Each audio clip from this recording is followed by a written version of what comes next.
रित्तो रित्तो छुमा छैनन् बाँकी कुनै अरू चाहना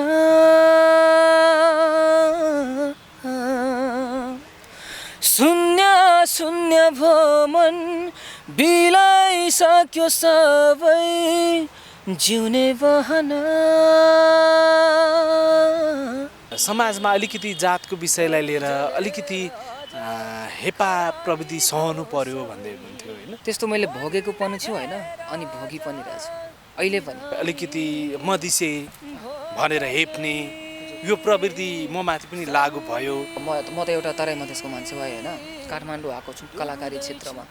कलाकारी क्षेत्रमा तपाईँ हेर्नुभएको होला, बढी तराई मधेसको मान्छे हुँदैन। ठिक छ, मुखमा भन्दैन होइन, तर अब तपाईँ मतलब मेरो बारेमा के सोच्नुहुन्छ, मेरो बारेमा के भन्नु, तपाईँको बोलाइबाट म त्यो गरिहाल्छु। के गर्छ यो टनै छैन यसको होइन, नेपाली गाउनै सक्दैन, मधेसबाट आएर के नै गर्न सक्छ र त्यस्तो खाले त्यो प्रक्रियाहरू साथीभाइबाट नै आउँछ। तड़प तड़प के इस दिल से आह निकलती रही, मुझको सजा दी प्यार की, ऐसा क्या गुनाह किया तो लुट गए हम तेरी मोहब्बत में। धोतीको गीत किन गाइयो भन्ने खालका कमेन्टहरू पनि मैले देखेको थिएँ। म सिकाइको रूपमा लिन्छु कि त्यसलाई सर होइन। वास्तवमा म नेपाली हो होइन, मलाई अब नेपाली गीतलाई बढी त्यो मान्यता दिनु पर्यो होइन, त्यो एउटा सिकाइ भयो होइन। फुले मैले बाटो बिर्से, सपना बदलियो, जीवन बदल्यो, चाहना यो के गर्यौ तिमीले। मेरो आमा बाउले जति गर्नु भएको छ नि, सायदै अब कसैले गर्नुभयो होला कि अब नपढे लेखेको मान्छे होइन, एउटा सानो गाउँको मान्छे भएर। मेन पोइन्ट भनेको नै आर्थिक अभाव हो। न त मैले मार्केटमा कति गीत दिइसकेको थिएँ होला, मैले अहिले पनि मैले मेरो कपीमा यत्रो गीत राखेँ होला लेखेर कम्पोज गरेर। हथ जोड़ के बोली गबर जा, हथ जोड़ के बोली गबर जा, तीनों लोग बसाए बस्ती में, तीनों लोग बसाए बस्ती में, आप बसे बीराने में जी, आप बसे बीराने में। अजी राम भजो जी, राम भजो जी, राम भजो जी, राम भजो जी, शिव का बंधन किया करो, अजी शिव का बंधन किया करो जी। नमस्ते यहाँहरू सम्पूर्णलाई स्वागत छ खबरी अनलाइन टिभीमा। आज मसँग को हुनुहुन्छ भन्ने कुरा त यहाँले हाइलाइट्स हेरेर थाहा पाइसक्नु भएको छ। आज हामीसँग जागेश ठाकुर हुनुहुन्छ र केही दिन अगाडि हामीले उहाँको एउटा इन्टरभ्यू गरेका थियौँ, फर्स्ट इन्टरभ्यू। र त्यो इन्टरभ्यू गरेपछि उहाँलाई नेपालका प्राय जसो मिडिया, अनलाइन टेलिभिजनहरूले उहाँलाई धेरैले खोजिराख्नु भएको छ र धेरैले अन्तर्वार्ता पनि लिइराख्नु भएको छ।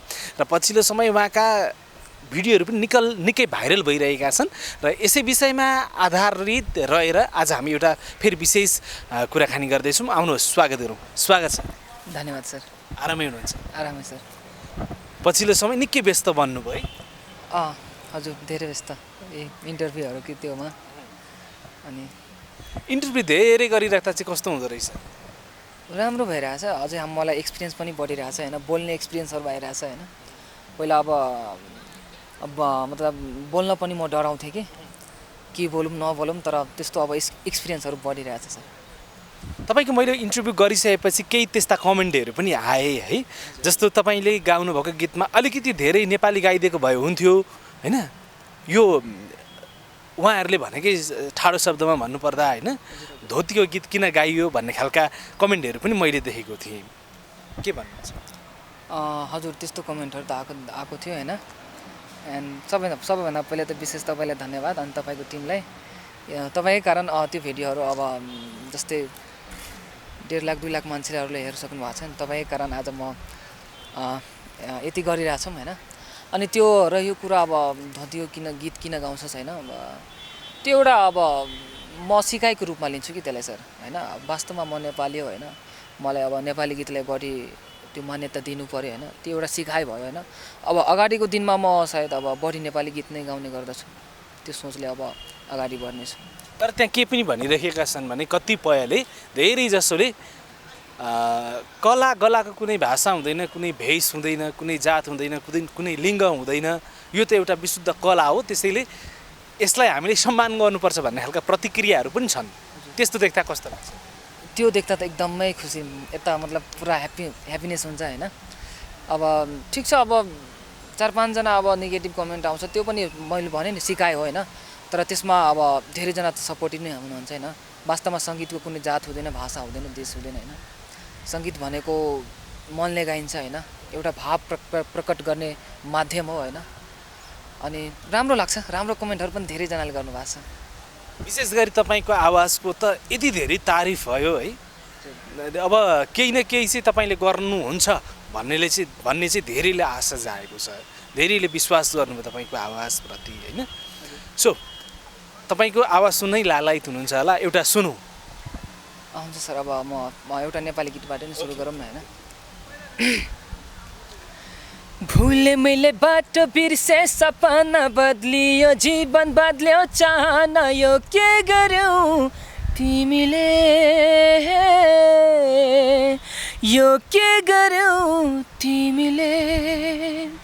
जानु पर्ने पूर्व लाग्यो, म त पश्चिम सक्दिन, म जिउन तिमी बिना एकछिन, यो के गर्यौ तिमीले, यो के गर्यौ तिमीले। तिम्रो चाहमा पागल भए म, तिम्रो मायामा डुब्दै गए म। Baby I love you forever, baby I love you forever. साह्रै राम्रो, साह्रै राम्रो। जस्तै यसरी गीत गाइराख्दाखेरि होइन, हामीले अघिल्लो इन्टरभ्यूमा पनि जोडेका थियौँ, तपाईँलाई अलिकति कम्युनिटीले चाहिँ त्यति साथ नदिएको हो अथवा तपाईँलाई के गरेको? अब कम्युनिटीले त अब मलाई लागिरहेछ म नै उहाँहरूको सामनेमा पुगिरहेको छैनौँ कि होइन, उहाँहरूको अब के दोष दिनु होइन। तर अब मलाई लाग्छ कि होइन, अब सबैजनाको साथ सपोर्टले सायद अब अगाडि केही मौका पाउला कि त्यस्तो लागिरहेछ सर। तपाईँको जब इन्टरभ्यू आइसक्यो त्यस पछाडि तपाईँको शुभचिन्तकहरूले त प्रतिक्रिया दिइरहनु भएको छ, फ्यामिली होइन लगायत हुन्छ नि साथीभाइ सर्कलबाट चाहिँ के कस्तो खालको प्रतिक्रियाहरू आइरहेको छ? एकदम पोजिटिभ प्रतिक्रियाहरू आइरहेछ होइन।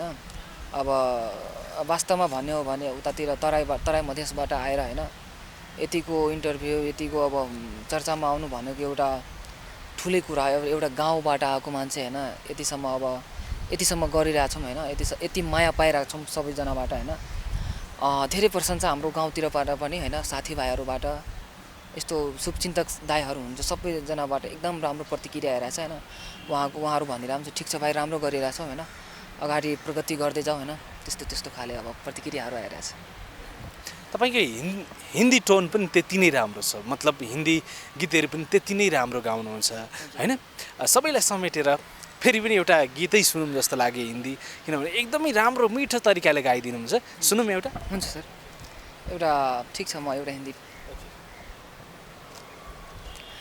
तड़प तड़प के इस दिल से आह निकलती रही, मुझको सजा दी प्यार की, ऐसा क्या गुनाह किया तो लुट गए, हाँ लुट गए, तो लुट गए हम तेरी मोहब्बत में। तड़प तड़प के इस दिल से आह निकलती रही, मुझको सजा दी प्यार की, ऐसा क्या गुनाह किया तो लुट गए, हाँ लुट गए, तो लुट गए हम तेरी मोहब्बत में। वाह, धेरै राम्रो, धेरै राम्रो। जस्तो नेपालको सोमा त तपाईँले भाग पनि लिइसक्नु भएको छ एउटामा होइन, र धेरै नेपालीहरूले इन्डियन रियालिटी सोमा पनि गएर भाग लिनुहुन्छ, तपाईँको के सोच छ? अब बिस्तारै अब मेरो पनि सोच छ कि म पनि ट्राई गरौँ इन्डियातिर होइन। तपाईँहरूको सबैजनाको साथ सपोर्ट चाहियो, त्यही हो, ट्राई गर्नेमा छु। जस्तो तपाईँले अघि इन्टरभ्यूदेखि बाहिर तपाईँले के भन्दै हुनुहुन्थ्यो भने जस्तो समाजमा अलिकति जातको विषयलाई लिएर अलिकति हेपा प्रविधि सहनु पर्यो भन्दै हुनुहुन्थ्यो होइन, थोरै यस विषयमा पनि भन्दैन के भएको थियो?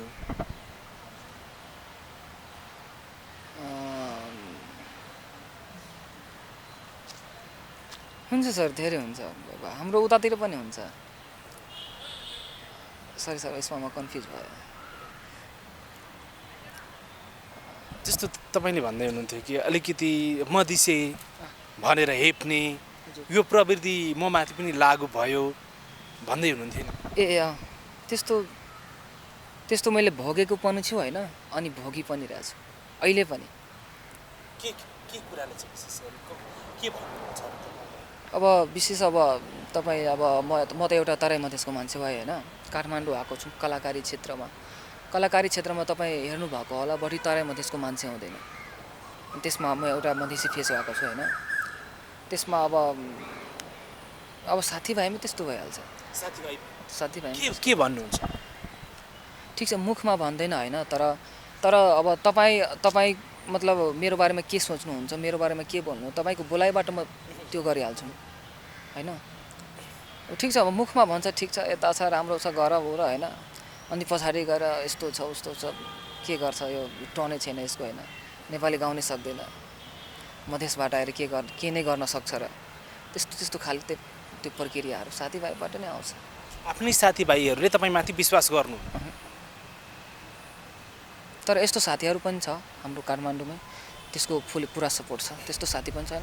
अब साथीमै अब कति नेगेटिभ भइहाल्छ, कति अब पुरा क्लोज हुन्छ, पोजिटिभ नै त्यो प्रतिक्रिया दिइरहेको हुन्छ, त्यस्तो पनि छ। तर तपाईँलाई थाहा छ विश्वमा भएका जस्तो जो इन्डियन धेरै सिङ्गरहरू हुनुहुन्छ जसलाई नेपाली भाषा बोल्न आउँदैन, तर उहाँहरूले धेरै नेपाली गीत गाइसक्नु भएको छ। हजुर गाइसक्नु भएको छ। भनेपछि भाषाले रोक्यो त? रोकेन।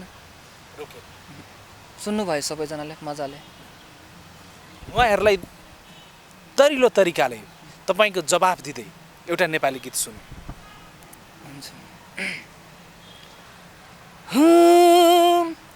रित्तो रित्तो छुमा छैनन् बाँकी कुनै अरू चाहना,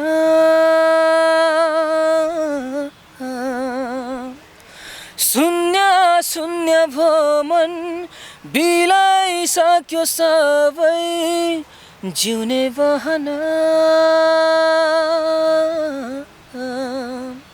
घर जलेर आज खरानी भो सबै, मन डढेर आज बिरानी भो काठै सँगी, डुब्दैछु तिम्रो यादमा सँगी, जल्दैछु तिम्रो यादमा सँगी,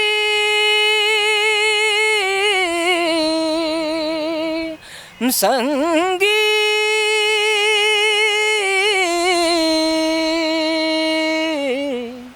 मेट्दैछु भाग्य हातमा,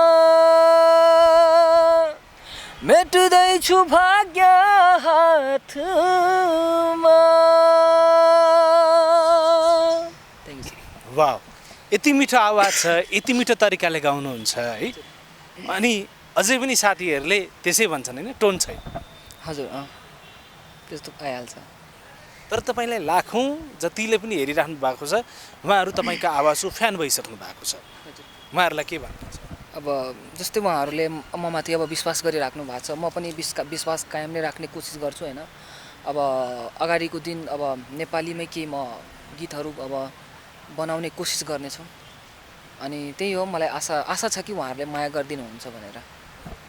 जस्तो अस्ति घर परिवारको त कुरा जोडेको थियौँ होइन, कतिपयले के पनि कमेन्ट गर्नुभएको थियो भने उहाँको अझ डिटेल्स घर परिवारको बारेमा पनि आउन पाए अझ राम्रो हुन्थ्यो भन्ने खालका प्रतिक्रियाहरू पनि देखिरहेका थियौँ। घर परिवारमा डिटेल्ली भन्नुपर्दा को हुनुहुन्छ, कसको साथमा हुनुहुन्छ? मेरो 10-12 जनाको परिवार छ। आमा बुवा त किसानीमै हुनुहुन्छ होइन, दाइ 2 जना दाइ, ठुलो दाइ विदेशतिर हुनुहुन्छ, अनि माइलो दाइ यता गाउँतिरै काम गर्नुहुन्छ। अनि मेरो आमा बुवा त अब भाउजूहरू पनि हुनुहुन्छ, त्यस्तै बच्चाहरू हुन्छ होइन। 4टै भाइ बहिनीलाई मेरो आमा बुवाले अब किसानी गरेर होइन, जे होस् जति मतलब धेरै दुःख गरेर होइन पढाएको छ। हामी सबै 4टै भाइ बहिनीलाई, हामी 4टै भाइ बहिनी अब ब्याचलर कम्प्लिट गरेको छौँ। दाइहरूले गर्नुभएको छ ब्याचलर कम्प्लिट, म ब्याचलर रनिङमै छु होइन। बहिनी पनि फर्स्ट इयरमा सेकेन्ड इयरमा छ होइन। अनि जति अब कष्ट गर्नु भएको छ नि मेरो आमा बुवाले हुन त अब सबैको त भन्दैन होइन, तर मेरो आमा बुवाले जति गर्नु भएको छ नि सायदै अब कसैले गर्नुभयो होला कि अब नपढे लेखेको मान्छे होइन, एउटा सानो गाउँको मान्छे भएर होइन, त्यो गाउँ जुन गाउँमा अब हुन्छ नि शिक्षाको कमी पनि हल्का हल्का थियो होइन, त्यसमा अब शिक्षालाई महत्त्व दिएर मेरो आमा बुवाले हामी चारटै भाइ बहिनीको लागि धेरै गर्नुभएको छ होइन। अब हामीलाई हाम्रो गर्ने मौका छ होइन, अनि त्यही आमा बुवाले अब राम्ररी त्यो गर्ने हो। तपाईँ चाहिँ घरको कुन छोरो? म सानो कान्छु हजुर, म पछि बहिनी छ एउटा, दाइहरू ठुलो हुनुहुन्छ। जस्तो घरको अलिकति अवस्था भन्नु पर्दाखेरि होइन हुन्छ नि आर्थिक अवस्था कुन लेभलको होला? सामान्य छ सर। जस्तै अब मलाई अब ठिक छ म कार्यक्रम गरिरहेको छु होइन, तर मलाई नै अब एउटा गीत बनाउनु पर्यो, भिडियो बनाउनु पर्यो, म सक्दिनँ, मेरो परिवार सक्दिनँ, मलाई सहयोग चाहिन्छ नि, त्यस्तो खाले छ। भनेपछि अहिलेसम्म तपाईँको गीतहरू नआउनुमा अलिकति आर्थिक अभाव भएको कारणले पनि हो? धेरै आर्थिक, मेन पोइन्ट भनेको नै आर्थिक अभाव हो। न त मैले मार्केटमा कति गीत दिइसकेको थिएँ होला, मैले अहिले पनि मैले मेरो कपीमा यत्रो गीत राखेँ होला लेखेर कम्पोज गरेर। मलाई अब एउटा मौकाको तलास छ अनि तलास भएर अहिलेसम्म पकेको छु। भनेपछि तपाईँको आर्थिक अभाव भएकै कारण तपाईँका सृजनाहरू सीमित दायरीमा मात्रै भयो? हजुर हजुर त्यस्तै छ। जस्तो कतिपयले भन्नु होला होइन, जस्तो कन्सर्टतिर पनि जानुहुन्थ्यो, त्यताबाट पनि त केही इन्कम भएको होला भन्ने पनि लाग्न सक्ला नि त? त्यसमा हुन्छ होइन, तर हाम्रो उतातिर अब होइन जतिसुकै कन्सर्ट होस्, जतिसुकै ठुलो कन्सर्ट होस् नि, अब ठिक छ यता राष्ट्रिय लेभलको कलाकार गयो भने होइन एउटा ठुलो रकम पाउँछ होइन। जस्तै हामी ठिक छ तराई मधेसकै कलाकारले अब त्यस्तो रकमले त्यही गर्दिनँ कि, सानोतिनो रकमले त्यो म्यानेज गरिदिन्छ। त्यस्तो भएर अब त्यो रकमले म के नि गर्न सक्छु, अब लाइफ म्यानेज गरौँ कि म गीतमा लगाऊँ कि भिडियोमा लगाऊँ, त्यो लाइफ म्यानेजमा चाहिँ गइहाल्छ सर, त्यही हो। भनेपछि पैसा पनि निकै इम्पोर्टेन्ट रहेछ है? हजुर हजुर पैसा इम्पोर्टेन्ट रहेछ हरियो भिडियोको लागि। जस्तो यो भिडियो हेरिसकेपछि कतिले भन्नु होला तपाईँको सृजनालाई, तपाईँले लेखेर राखेका ती तपाईँका भाव, तपाईँका सृजनाहरूलाई चाहिँ हामी पनि सहयोग गर्छौँ, हामी उहाँलाई रेकर्ड गर्नको लागि सहयोग गर्छौँ भनेर भन्नुभयो भने के गर्नु? म त भाग्यमानी हुन्छु नि त तब, मलाई अब साथ सपोर्ट पायो भने होइन, म त यतिसम्म भन्छु, म इन्डस्ट्रीमा केही नयाँ दिने प्रयत्नमा छु होइन। मलाई मौका दिनुहोस् होइन, एकचोटि मेरो शब्द सङ्गीतलाई एकचोटि तपाईँहरू सुनिदिनुहोस्, मलाई आशा छ कि तपाईँहरूले मन पराइदिनुहुन्छ होइन। अनि एकदम भाग्यमानी आफैलाई म ठान्छु कतैबाट मद्दत पाउँछु भनेर। पक्कै पनि यति राम्रो कला छ, यति राम्रो कला छ र यो कला र कलालाई सबै माझ पुर्याउनको लागि होइन धेरैलाई सपोर्ट गर्नुभएको छ। आशा गरौँ तपाईँलाई पनि सपोर्ट प्राप्त हुनेछ। र अब भने अन्तिममा पनि छौँ है, जाँदा एउटा गीत सुनौँ है। बडो मिठो एउटा मैले स्टेज पर्फर्मेन्स देखेको थिएँ है, निकै मजाले गाउनु भएको थियो, त्यो पनि हिन्दी गीतै हो। मैले सुरुमै भने कलाको कुनै भाषा हुँदैन, कुनै भेष हुँदैन होइन, त्यसरी एउटा सुनौँ अनि त्यस पछाडि बिदा हौँ। मैले केही कुरा जोड्न चाहनुहुन्छ? मैले अस्तिको इन्टरभ्यूमा पनि भनेको थिएँ, सायद म शिवजीको भक्त होइन, अनि शिवजीको भक्तहरू त अब जुनसुकै भाषामा होस् उहाँको भजन सुनिदिनुहुन्छ, उहाँहरू पनि सुनिदिनुहुन्छ आशा छ होइन। एउटा हिन्दी छ कैलाश खेर सरकै बम लेहरी भने, म त्यो लास्टमा त्यो गर्न चाहेँ। हथ जोड़ के बोली गबर जा, हथ जोड़ के बोली गबर जा, तीनों लोग बसाए बस्ती में, तीनों लोग बसाए बस्ती में, आप बसे वीराने में जी, आप बसे वीराने में, अजी राम भजो जी, राम भजो जी, राम भजो जी, राम भजो जी, शिव का बंधन किया करो, अजी शिव का बंधन किया करो जी, अगत बम बम बम बम बम बम बम बम बम बम लहरी, अगत बम बम बम बम बम बम बम बम लहरी, अगत बम बम बम बम बम बम लहरी, अगत बम बम बम बम बम बम बम बम लहरी। धेरै राम्रो। अन्तिममा जाँदा तपाईँलाई केही अरू पनि सुनाउन मन छ कि छैन? छ भने यो पनि मैले राख्न पाएँ चाहिँ इन्टरभ्यूमा अझ बेस्ट हुन्थ्यो भन्ने। म यति नै अब चाहन्छु कि अब उहाँहरूलाई म मेरो क्रिएसन अब अगाडिको दिन सुनाउन चाहे। त्यही छ होइन हजुर जाँदा जाँदै अन्तिममा तपाईँलाई माया गर्नुहुने चिन्नुहुनेको लागि के भन्नुहुन्छ हजुर हजुर यति कम समयमा उहाँहरूले मलाई उहाँहरूले धेरै माया गरिदिनु भयो होइन अब यो मायालाई अलि निरन्तरता दिइराख्नु होइन भाइलाई माया गरिदिनु होइन म एउटा सानो गाउँबाट आएर यता अब यत्रो ठुलो सहरमा होइन आफ्नो सङ्घर्ष जारी राखेका छौँ होइन अनि तपाईँहरूको माया सपोर्ट पायो भने होइन म सानो गाउँलाई ठुलो गाउँ गर्न सक्छु होइन त्यही हो साथ सपोर्ट दिइदिनु होला हस् त यहाँलाई धेरै धेरै धन्यवाद छ all the best thank you sir and thank you तपाईँको टिमलाई यति सपोर्टको लागि